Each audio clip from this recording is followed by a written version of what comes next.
Hello friends, आज मैं लेकर आई हूँ आपके लिए 25 ऐसे इंपॉर्टेंट प्रश्न जो PGT, TGT, BPSC, D triple SB, LT grade तथा सभी जो परीक्षाएं होती हैं, प्रतियोगी परीक्षाएं होती हैं, उसमें पूछे जाते हैं। ये काफ़ी बेसिक प्रश्न हैं जो बेसिक अर्थशास्त्र से लिए गए हैं। ये बहुत ही इंपॉर्टेंट हैं, आप इनकी तैयारी करें और एक बार इनको देखें। तो हम स्टार्ट करते हैं। अर्थशास्त्र के जनक कौन थे? Adam Smith. अर्थशास्त्र की दुर्लभता पर संबंधी परिभाषा किसने दी है? रॉबिन्स ने। अर्थशास्त्र के अध्ययन की पद्धति बताइए। अर्थशास्त्र के अध्ययन की दो पद्धतियां हैं, आगमन पद्धति, निगमन पद्धति। इसे इंडक्टिव मेथड और डिडक्टिव मेथड भी कहा जाता है। अर्थशास्त्र की विकास संबंधी परिभाषा किसने दी? अर्थशास्त्र की विकास संबंधी परिभाषा प्रोफेसर बोल्डिंग, सैमुअलसन, फ्रीडमैन व हिक्स आदि ने अर्थशास्त्र की विकास संबंधी परिभाषाएं दी हैं। अर्थशास्त्र की कल्याण संबंधी परिभाषा किसने दी? अल्फ्रेड मार्शल ने अर्थशास्त्र की कल्याण संबंधी परिभाषा दी। व्यष्टि अर्थशास्त्र किसे कहते हैं? व्यष्टि अर्थशास्त्र में हम अर्थशास्त्र के एक भाग या व्यक्तिगत इकाइयों जैसे व्यक्तिगत उत्पादकों, उपभोक्ताओं, व्यक्तिगत उद्योगों आदि की आर्थिक क्रियाओं का अध्ययन करते हैं। समष्टि अर्थशास्त्र किसे कहते हैं? समष्टि अर्थशास्त्र में हम समूह या समग्रता का अध्ययन करते हैं जो संपूर्ण अर्थव्यवस्था को प्रदर्शित करते हैं, जैसे कुल रोजगार, कुल उत्पादन, कुल आय, कुल व्यय, कुल मांग, सामान्य कीमत स्तर। ये सभी समष्टि अर्थशास्त्र के अंतर्गत आते हैं। उदासीनता वक्र के ढाल का दूसरा नाम क्या है? उदासीनता वक्र की ढाल का दूसरा नाम प्रतिस्थापन की सीमांत दर या इसे सीमांत प्रतिस्थापन दर के नाम से भी जाना जाता है। तुष्टिगुण के गणनावाचक या क्रमवाचक विश्लेषण में क्या अंतर है? तुष्टिगुण के क्रमवाचक के अनुसार तुष्टिगुण मापनीय है तथा इसे मुद्रा के माध्यम से मापा जा सकता है। इसके विपरीत गणनावाचक दृष्टिकोण एक व्यक्तिगत विचार है, इसे निरपेक्ष अंतरों द्वारा मापा नहीं जा सकता। प्रतिस्थापन की सीमांत दर की परिभाषा दीजिए। एक्स वस्तु की वाई वस्तु के लिए प्रतिस्थापन की सीमांत दर एमआरएस एक्स वाई वस्तु की वह मात्रा है जो उपभोक्ता एक्स वस्तु की एक अतिरिक्त इकाई की प्राप्ति के लिए त्यागने को तैयार होता है। अर्थशास्त्र की आवश्यकता विहीनता की परिभाषा किसने दी? अर्थशास्त्र की आवश्यकता रहित परिभाषा प्रोफेसर जेके मेहता ने दी है। आर्थिक संतुलन की अवधारणा क्या है?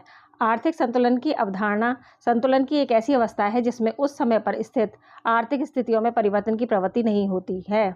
आर्थिक संतुलन में गतिविधियां तो होती हैं, लेकिन उनके दर में कोई परिवर्तन नहीं होता है। इसका मतलब यह है कि आर्थिक संतुलन में जो गतिविधियां होती हैं उसमें जो परिवर्तन की दर होती है उसमें कोई परिवर्तन नहीं होता है। उदासीनता वक्र किसे कहते हैं? उदासीनता वक्र दो वस्तुओं के उन विभिन्न सहयोगों को दर्शाता है जिनके बीच उपभोक्ता तटस्थ रहता है। वह उपभोक्ता संतुलन की व्याख्या करता है तथा संतुष्टि के एक निश्चित स्तर को व्यक्त करता है जिसको भौतिक इकाइयों में नहीं मापा जा सकता। समोत्पाद वक्र किसे कहते हैं?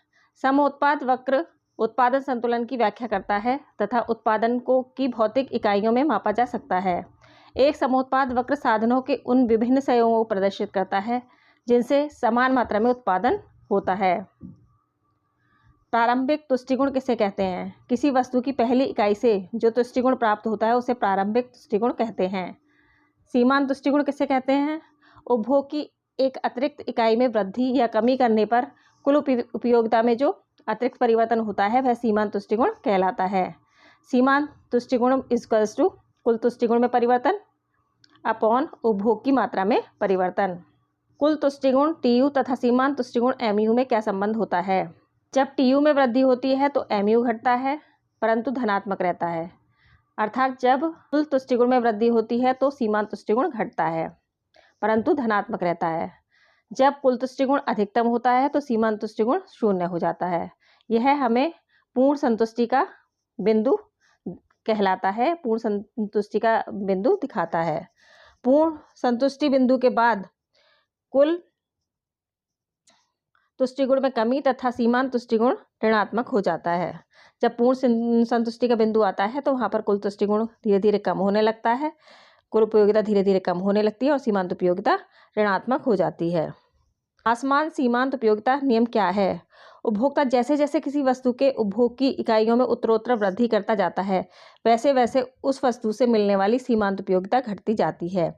इसका मतलब ये है कि जैसे जैसे कोई उपभोक्ता किसी वस्तु का उपयोग बढ़ाता जाता है, तो उससे पहली जो इकाई होती है उससे मिलने वाली उपयोगिता अधिक होती है, लेकिन जैसे जैसे वह दूसरी, तीसरी, चौथी, पाँचवीं इकाइयों का प्रयोग करता है, उससे मिलने वाली उपयोगिता कम होती जाती है। इसको हम खाना खाने के उदाहरण से ले सकते हैं। जैसे पहली रोटी खाता है कोई उपभोक्ता, तो उसको उससे ज़्यादा उपयोगिता मिलती है, दूसरी से उससे कम, तीसरी से उससे कम तथा चौथी से उससे कम और पाँचवीं, छठी से वो ऋणात्मक होने लगती है और उसकी भूख शांत हो जाती है और वो बिल्कुल भी खाना नहीं खाना चाहता।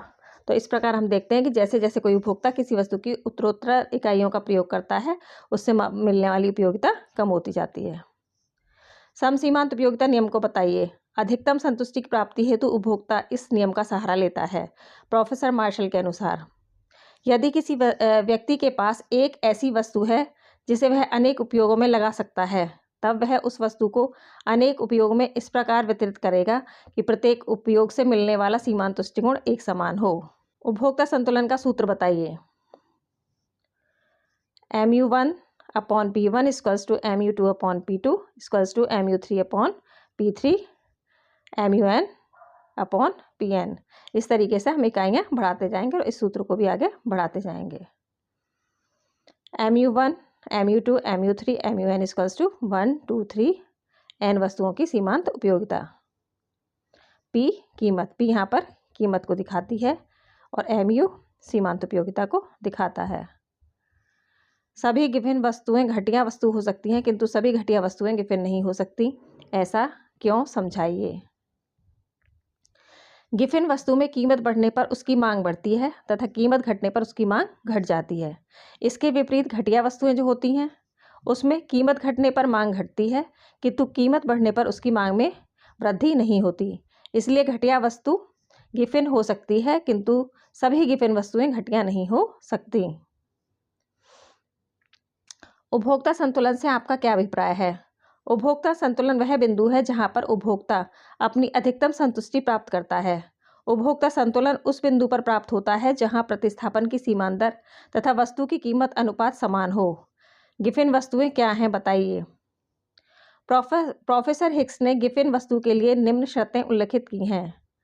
निम्न वस्तु का ऋणात्मक प्रभाव अधिक शक्तिशाली हो, उस वस्तु का प्रतिस्थापन प्रभाव कम हो, वस्तु पर आय का एक बड़ा भाग व्यय किया जा रहा हो, सामान्य वस्तुएं, घटिया वस्तुएं तथा तटस्थ वस्तुओं में क्या अंतर है। देखिए, ऊपर ये प्रश्न है, प्रोफेसर हिक्स ने गिवन वस्तु के लिए क्या शर्तें उल्लिखित की हैं, तो ये है निम्न वस्तु का ऋणात्मक प्रभाव अधिक शक्तिशाली हो, उस वस्तु का प्रतिस्थापन प्रभाव कम हो, वस्तु पर आय का एक बड़ा भाग व्यय किया जाता हो। अर्थात ये जो हम वस्तु का उपयोग कर रहे हैं उस पर अपनी आय का एक बड़ा भाग व्यय करते हो, जिस वस्तु का हम उपयोग कर रहे हैं उसका प्रतिस्थापन प्रभाव कम हो, यानी कि उससे संबंधित वस्तु, जैसे चाय की जगह पर हम कॉफ़ी का उपयोग करते हैं तो उसका प्रभाव कम होना चाहिए।